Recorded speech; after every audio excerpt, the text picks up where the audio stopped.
الحمد لله الحنان المنان الذي خلق الإنسان وعلمه البيان، والصلاة والسلام على رسوله سيد الإنس والجان وعلى آله وأصحابه ذوي الخير والإحسان.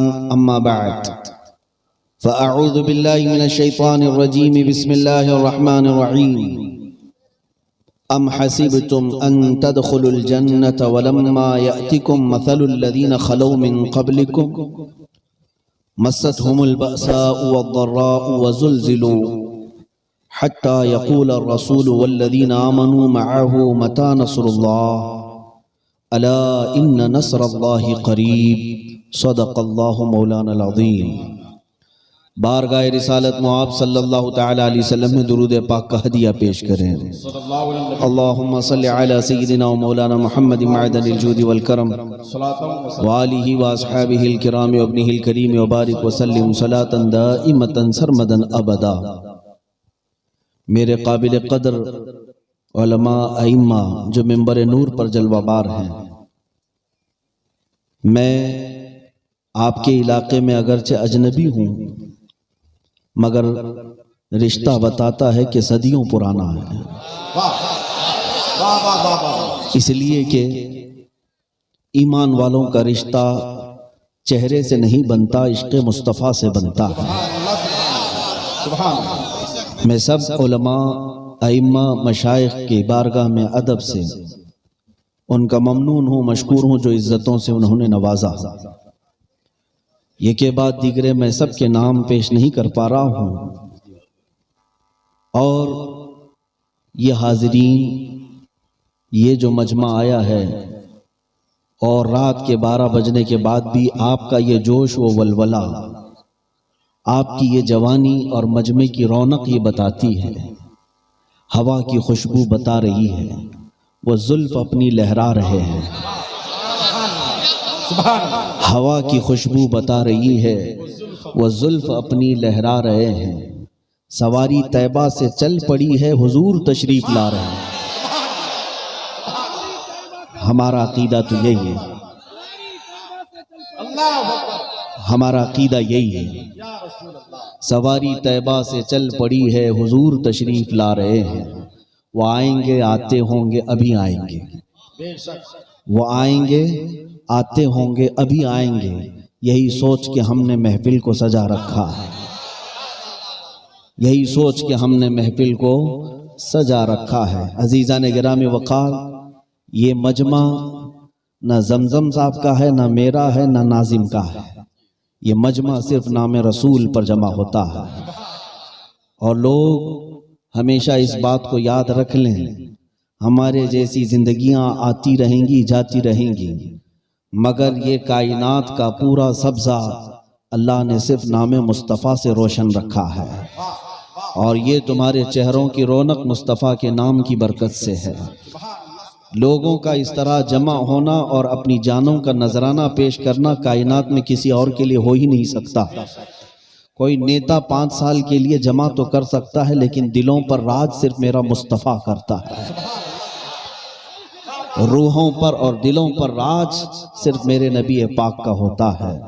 لاؤ دنیا کے ان بھگوڑوں اور آتنکیوں کو، ان آتنکیوں اور بھگوا داریوں کو میں کہتا ہوں، کسی گوفے میں بیٹھ کر بھونک لینا بہت ہوتا ہے، کسی مندر میں بیٹھ کر کے بھونکنا بہت آسان ہوتا ہے. 4 لوگ بیٹھ کر ویڈیو بنا کر نشر کرنا آسان بہت ہوتا ہے. اگر حقیقت میں دیوانگی دیکھنا ہے تو وہ مصطفیٰ کے عاشقوں میں دیکھو. یہاں کا مجمع یہ صرف ویڈیو بنانے نہیں آیا ہے، یہاں کا مجمع صرف یہ فیس بک پہ کوئی چیز وائرل کرنے نہیں آیا ہے. یہاں کسی کے سینے پر ہاتھ مار کر کے دیکھو، ہر سینہ پکارے گا میری جان مصطفیٰ کے لیے حاضر ہے. الحمدللہ، کیونکہ ہماری ماؤں نے دودھ پلاتے پلاتے نبی پاک کا نام بھی پلایا ہے. ہمارے باپ نے ہماری انگلی تھامی ہے تو ساتھ میں مصطفیٰ کا نام بھی پکڑایا ہے. ہاں، کوئی منافق ہوگا جو حضور کے نام پر باہر نہیں آنا چاہتا، ورنہ جس کی ماں سچی ہے اور جس کا باپ اچھا ہے، جس کی ماں سچی ہے اور جس کا باپ اچھا ہے اس کی زبان پاک سے مصطفیٰ کی غداری کبھی نہیں نکل سکتی۔ ہاں وہ منافق ہو سکتا ہے جس کی نسل میں خطا ہو، جس کی اصل میں غلطی ہو، لیکن عزیزان گرامی وقار، ہم نبی پاک صلی اللہ تعالی علیہ وسلم کے لیے کیا کچھ کر سکتے ہیں یہ زمانہ اچھی طرح سے جانتا ہے، اچھی طرح سے جانتا ہے۔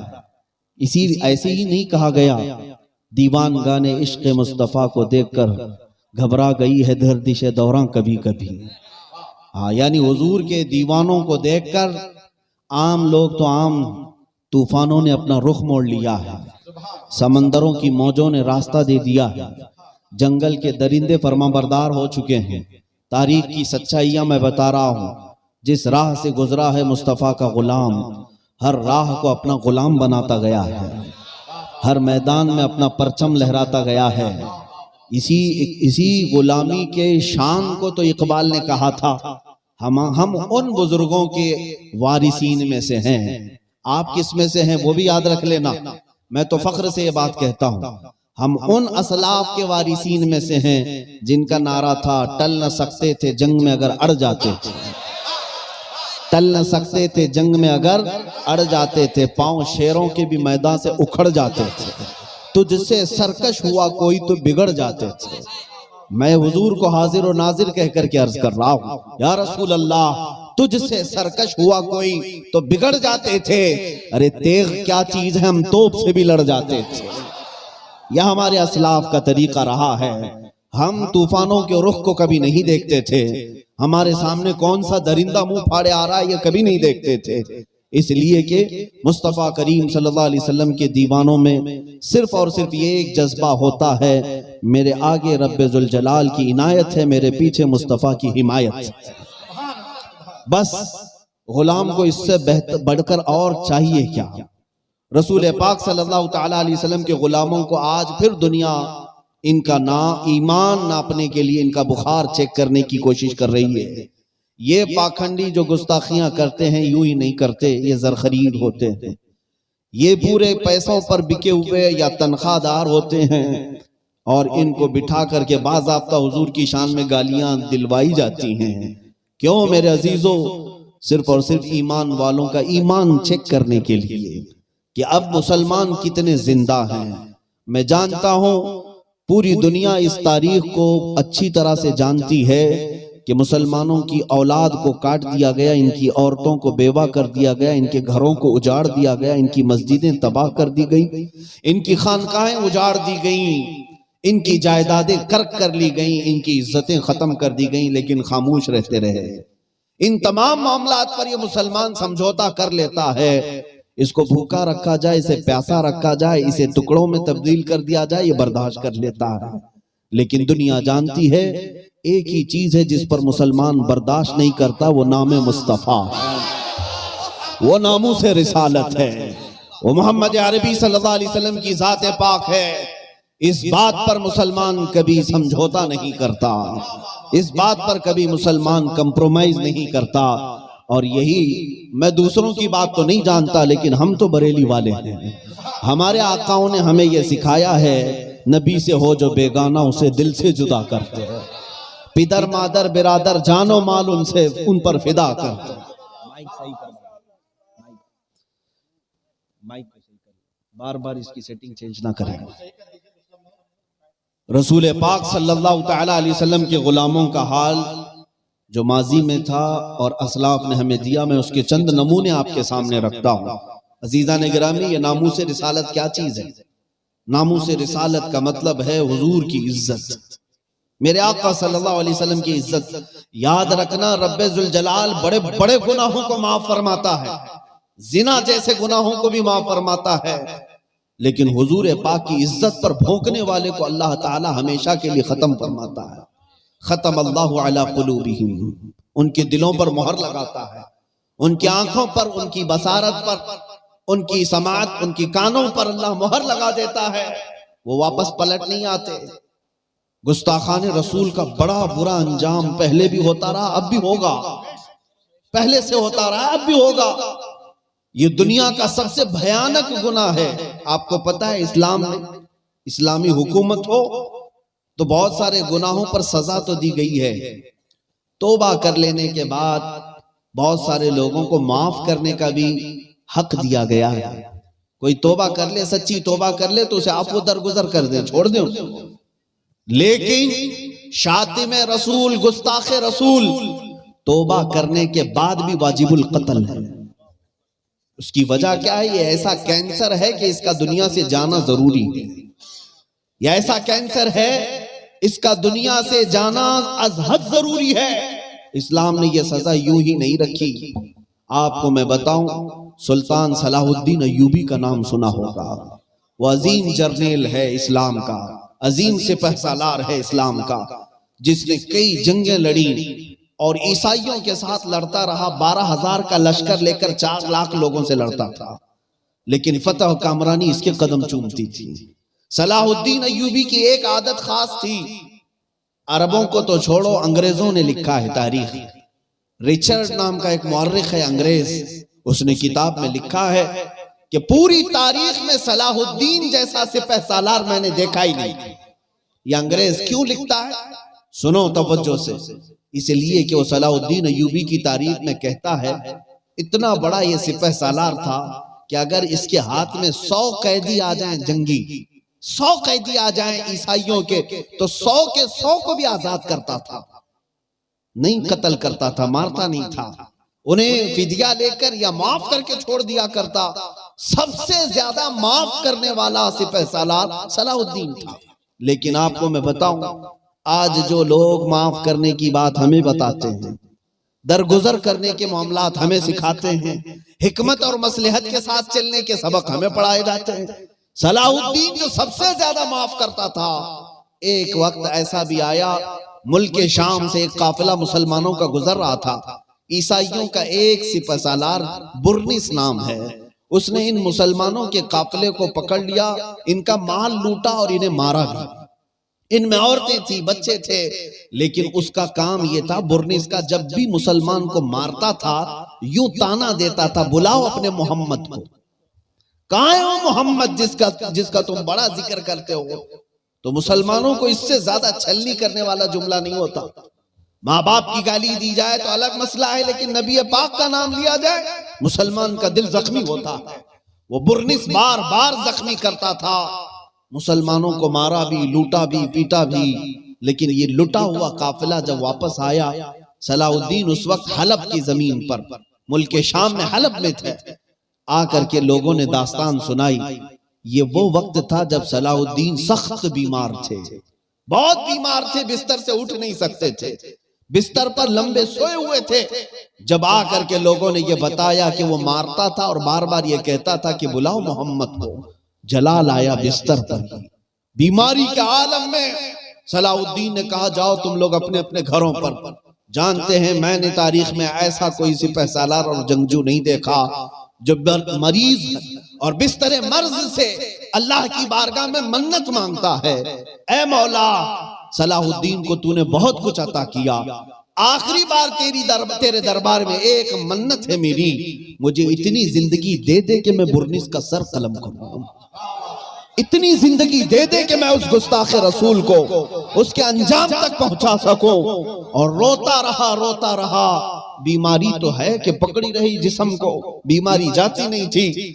1 سال گزر گیا، 2 سال گزر گئے، 2.5 سال کے بعد بستر سے صحیح سلامت اٹھ کھڑے ہو گئے۔ صلاح الدین جب واپس اپنے سپاہیوں میں آئے، سب سے پہلا معرکہ آپ نے اسی برنس کے خلاف کیا، اور چند ہی دنوں میں اس برنس کو پکڑ لائے، گرفتار ہو کر کے پورے قیدی آئے۔ صلاح الدین ایوبی جیسے ان کی عادت تھی، ایک ایک سپاہی کو آزاد کرتے تھے، جا تو بھی آزاد ہے، تو بھی آزاد ہے۔ جب اس جرنیل سپاہی برنس کا نمبر آیا تو وہ سر جھکا کر کھڑا تھا اور کہنے لگا صلاح الدین تو آزاد کرتا ہے، کیا میری آزادی آج نہیں ہے؟ صلاح الدین ایوبی نے تلوار لہرائی اور فرمایا اگر صلاح الدین تجھے آزاد کر دے گا تو صلاح الدین پر اللہ کا ہمیشہ کے لیے عذاب آ جائے گا، اللہ کا عذاب آ جائے گا۔ آنکھیں سرخ تھیں، چہرہ لال تھا، صلاح الدین ایوبی نے تلوار لہراتے ہوئے جو جملہ کہا تھا تاریخ دانوں نے آج بھی وہ لکھا ہے۔ صلاح الدین نے کہا اس کی گردن پر تلوار رکھ کر، اے بورنس، 2.5 سال پہلے تو نے پکارا تھا مسلمانوں کو کہ بلاؤ اس محمد کو، کہاں ہے؟ دیکھ اس محمد نے مجھے بھیجا ہے تیرا سر قلم کرنے کے لیے۔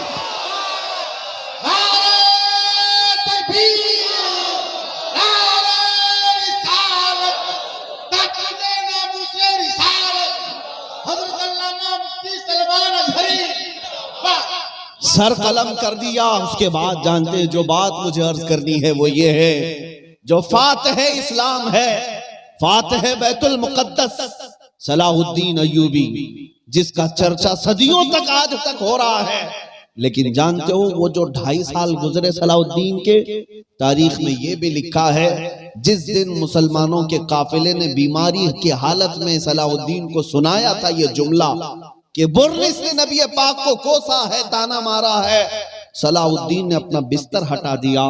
2.5 سال تک صلاح الدین بستر پر نہیں سویا، زمین پر اپنے پیر بھی کبھی لمبے نہیں کیے، پیر سکیڑے ہوئے پوری رات بھر بیٹھے رہتے۔ لوگ کہتے کہ آپ بیمار ہیں، پیر لمبے کر لیں، آرام کر لیں۔ صلاح الدین یہ کہا کرتے تھے، اے لوگو تم صلاح الدین کو آرام کرنے کے مشورے دیتے ہو، جبکہ میرے مصطفیٰ کریم کی عزت پر حملہ ہو چکا ہے۔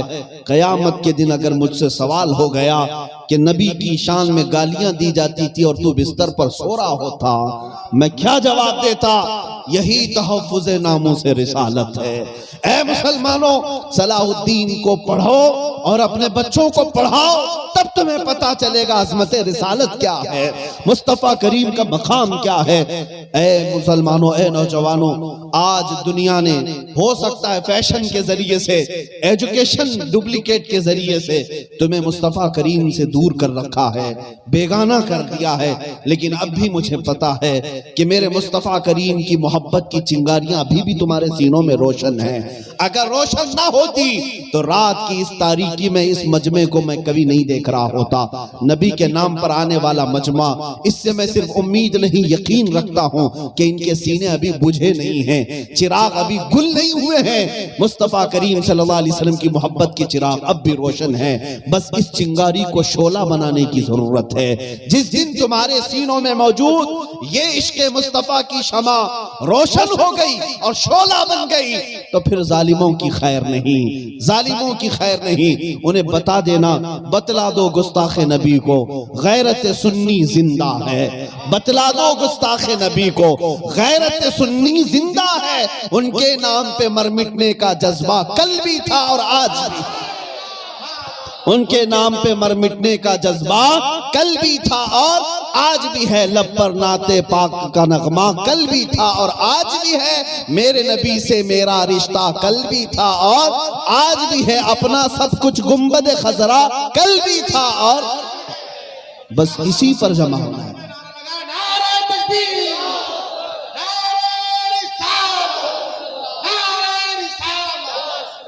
اب آپ سمجھ کر کے چلیں، میرا معمول یہ ہے، آپ برا نہ سمجھیں، بات ہوگی تو صرف رسول اللہ کی ہوگی، مصطفیٰ کریم صلی اللہ علیہ وسلم کی، اس لیے کہ یہ ہمیں ممبر کسی کے باپ کی وجہ سے نہیں ملا، یہ مصطفیٰ کی وجہ سے ملا ہے۔ یہاں ہمیں اس لیے نہیں بٹھایا گیا کہ کسی نیتا کا بیٹا ہے، اس لیے بٹھایا گیا کہ رسول پاک کا غلام۔ ہاں، یہ بات سارے علماء بھی سمجھیں گے، سارے لوگ بھی سمجھیں گے، ہمیں یہ کرسی اور یہ ممبر صرف نام مصطفیٰ سے ملتی ہے اور عزت صرف اور صرف مصطفیٰ کریم کے نام سے ملے گی۔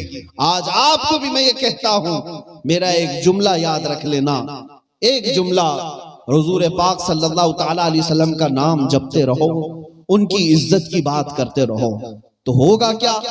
ان کا جو نام لے گا ہر دل پہ راج کرے گا، ہر دل پہ راج کرے گا، عزت تمہاری بڑھائی جائے گی۔ حضور کا نام لیتے رہو اور پھر دیکھو اللہ تعالیٰ کہاں کہاں بلند کرتا ہے، کتنا بلند کرتا ہے۔ آج اس مجمع میں عشق محبت اعلیٰ حضرت کا نعرہ لگتا ہے کہ نہیں لگتا؟ آپ میں سے کون اعلیٰ حضرت کو دیکھا ہے؟ کون اعلیٰ حضرت کا رشتہ دار ہے یہاں پر؟ کوئی نہیں ہے۔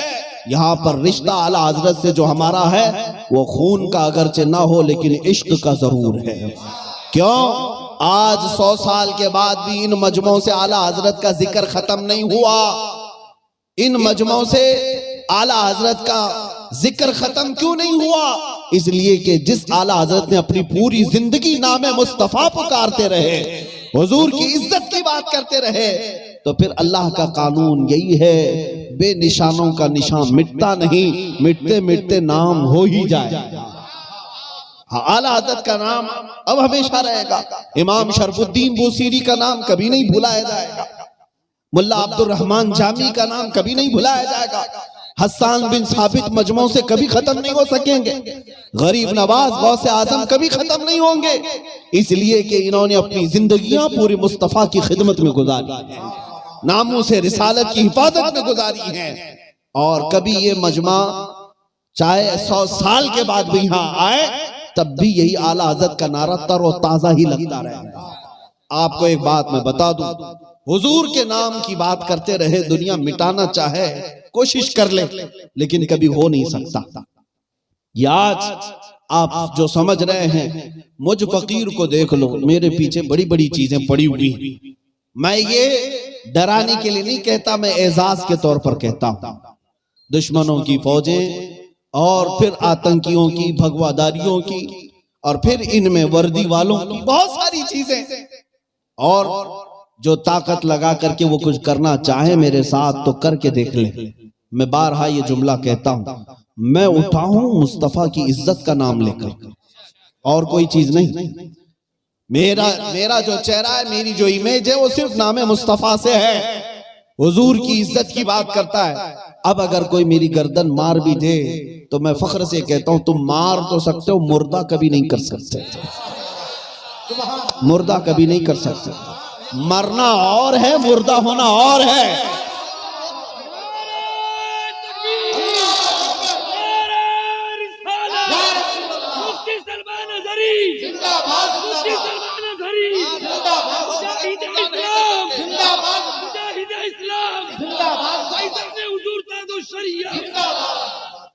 اے مسلمانوں، انتظار کرو، اب بزدلی ختم ہونے کا وقت آ چکا ہے. یہ اندھیریاں جائیں گی، اور میں تنہا نہیں، منبر پر بیٹھے سارے علماء یہ بیان کریں گے اور سر چڑھ کر کے بولیں گے، اسلام کل بھی حق تھا، آج بھی حق ہے اور حق رہے گا. میرے مصطفیٰ کریم صلی اللہ علیہ وسلم کی زندگی پاک کو بتانے میں نہ ہمیں کل ڈر لگتا تھا، نہ آج ڈر لگتا ہے. جہاد کا لفظ سنتے ہی ان کے طوطے اڑتے ہیں. اور پھر بہت سارے مسلمان اگر گھبراتے ہیں لفظ جہاد بولنے سے، پتہ نہیں ہمیں آتنکی کہہ دے، دہشت گرد کہہ دے. کبھی ان کی سرٹیفکیٹ کے چکر میں نہ رہنا، یہ جس کو چاہے کہتے رہیں گے. میرے عزیزو، لفظ جہاد مصطفیٰ کریم کی سیرت کا پاک حصہ ہے، ان کی سیرت کا پاک حصہ ہے. اگر اس لفظ کو میں مٹا دوں تو آدھی سیرت ختم ہو جائے گی، آدھی سیرت ختم ہو جائے گی. میں جو بات عرض کر رہا تھا وہ یہ ہے، کفایت علی کافی کا نام سنا ہوگا. مجاہد آزادی کے طور پر انہیں پہچانا جاتا ہے، مگر میرے عزیزو وہ عاشق رسول، فنا فی الرسول تھے. اعلیٰ حضرت جو ہے صرف آزادی سے لڑنے والوں کی تعریف نہیں کرتے تھے. کفایت علی کافی کی شان میں اعلیٰ حضرت نے کہا ہے، کفایت علی کافی رحمت اللہ علیہ ایک عاشق رسول، فنا فی الرسول، مراد آباد شہر کے. انگریزوں کا دور ہے، اور ان کا حال یہ تھا کہ جب بولتے تھے تو ہزاروں کا مجمع ان کی طرف. علماء کی زبان میں اللہ نے تاثیر رکھی ہے ہر زمانے میں. اور ایک بات آپ کو میں بتا دوں، ان کی توپوں میں وہ دم نہیں ہوتا جو ایک عالم ربانی کی زبان میں ہوتا ہر زمانے میں. اور تخت پر بیٹھنے والوں کو اگر کسی سے خوف ہوتا ہے تو صرف حق بولنے والے علماء سے، باقی کسی سے نہیں. ہر زمانے میں کفایت علی کافی سے پورا انگریز خوف زدہ تھا، ڈرتا بھی تھا اور دشمنی بھی. کیوں؟ کفایت علی کافی کا ایک ہی جذبہ تھا، عشق مصطفیٰ سینوں میں پیوست کرنا، پلا دینا. انگریزوں نے بہت سازشیں رچی ان کو روکنے کے لیے. کفایت علی کافی رحمت اللہ تعالیٰ علیہ کو عوام کی چاہت بھی تھی اور زبان میں اثر بھی تھا. ایک وقت یہ بھی آیا کہ کفایت علی کافی کو انگریزوں نے گرفتار کیا. 3000 انگریز مل کر ایک عالم کو گرفتار کیا. ہوتا اسی، ہزاروں کتے ایک شیر کو پکڑنے آتے ہیں. گرفتار کیا اور لے جا کر کے قصر عمارت میں قید کیا. 7 دن تک کفایت علی کافی کو رکھا. میں کیوں بتا رہا ہوں سنو، توجہ چاہتا ہوں. علامہ کفایت علی کافی اپنے بچوں کو سناؤ میرے عزیزو، یہ نسلوں میں منتقل کرو، نسلوں میں منتقل کرو. کون ہے ہمارے اسلاف، ہمارے اکابر. کفایت علی کافی کو 7 دن تک یوں ہی نہیں رکھا. انگریز روزانہ رات کو ان کا جبہ اتار کر جسم پر استری پھیرتے تھے، گرم استری پھیرتے تھے، پریس جس کو کہتے ہیں. اور جب چمڑی جل جاتی تھی تو جسم پر نمک چھڑکتے تھے. یہ کفایت علی کافی کو ناموس رسالت کی بنیاد پر، عشق مصطفیٰ کا اعلان کرنے کی بنیاد پر، اور جب 7 دن تک وہ ٹس سے مس نہیں ہوتے رہے، اپنے اعلانات اپنے بیانات سے واپس آنے کا کبھی آپ نے سوچا بھی نہیں، تو بھرے چوراہے پر 7ویں دن کفایت علی کافی کو لے جا کر پھانسی پر چڑھانا تھا. سارا مجمع بھی دیکھ رہا تھا. انگریزوں نے کفایت علی کافی کو پھانسی کے پھندے پر چڑھایا. سولی دینے کے لیے جب لے جا رہے تھے، مشہور روایت ہے، آپ سے پوچھا گیا آخری کوئی خواہش ہے تو بتاؤ. بھرنے والا، پھانسی پر چڑھنے والا کہتا ہے بیوی سے مل لوں، بچے سے مل لوں، ماں باپ کو دیکھ لوں، بھائی بہن کو کچھ نصیحت کر لوں.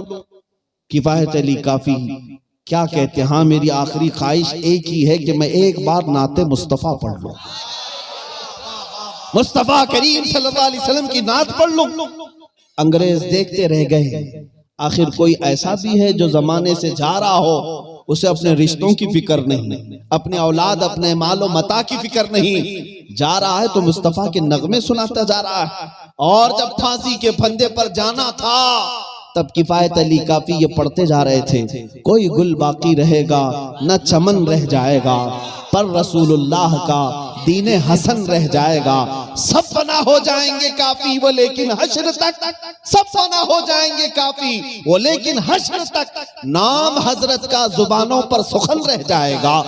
یہ کہتے کہتے کفایت علی کافی پھانسی کے پھندے پر چڑھ گئے. جس دن ان کو پھانسی دی گئی انگریز جشن مناتے رہے اور خوشیوں کے طبل بجاتے رہے. اب جو بات مجھے عرض کرنی وہ یہ ہے، جو لوگ ڈرتے ہیں مرنے سے، کٹنے سے، پٹنے سے، قید ہونے سے، اور یہ سمجھتے ہیں ناموس رسالت پر آج ہم بول رہے ہیں، اگر ہمیں مار دیا جائے، پھانسی پر چڑھا دیا جائے تو کل اس مجمع کا کیا ہونا ہے، کل اس امت کا سہارا کون بنے گا. یہ سب سوچنا تمہاری ذمہ داری نہیں ہے، یہ فکر کرنا اللہ نے تمہارے ذمہ نہیں رکھا ہے. اللہ رب العزت اس کے قانون قدرت کا یہ طریقہ ہے. مصطفیٰ کریم کی صفات اور ان کی مدح سرائی کرنے والی زبانیں نہ کل کم ہوئی تھی نہ آج کم ہوں گی. ایک چراغ بجھتا ہے، مولا 100 چراغ جلاتا ہے. کفایت علی کافی کو پھانسی کے پھندے پر چڑھا کر انگریز جشن منا رہے تھے. اس زبان کو ہم نے ہمیشہ کے لیے بند کر دیا جو بار بار نبی نبی کہتی تھی، بار بار مصطفیٰ مصطفیٰ کہتی تھی. اس زبان کو ہم نے پھانسی پر چڑھا دیا ہے. اور مجمع اب کس کو دیکھے گا؟ اب مسلمان کس کے ہاں بھیڑ جمع کریں گے؟ کفایت علی کافی کی طرح کوئی مقرر نہیں ہے، کوئی ان کی طرح خطیب نہیں ہے. انگریز چند دن تک جشن مناتے رہے، لیکن خدا عز و جل کا قانون تو دیکھیں. رحمت الہی جوش میں آئی. مراد آباد کے پڑوس میں ہی بریلی کی سرزمین پر دوبارہ امام احمد رضا کو پیدا کیا. عاشق کبھی ختم نہیں ہوتے.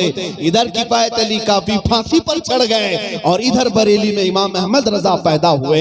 ایک عاشق جاتا ہے، کوئی گل باقی رہے گا نہ چمن رہ جائے گا، پر رسول اللہ کا دین حسن رہ جائے گا. یہ گنگناتا ہوا وہ عاشق چلا گیا، مگر اس کے بعد جو عاشق آیا وہ تو امام عشق و محبت کہلایا.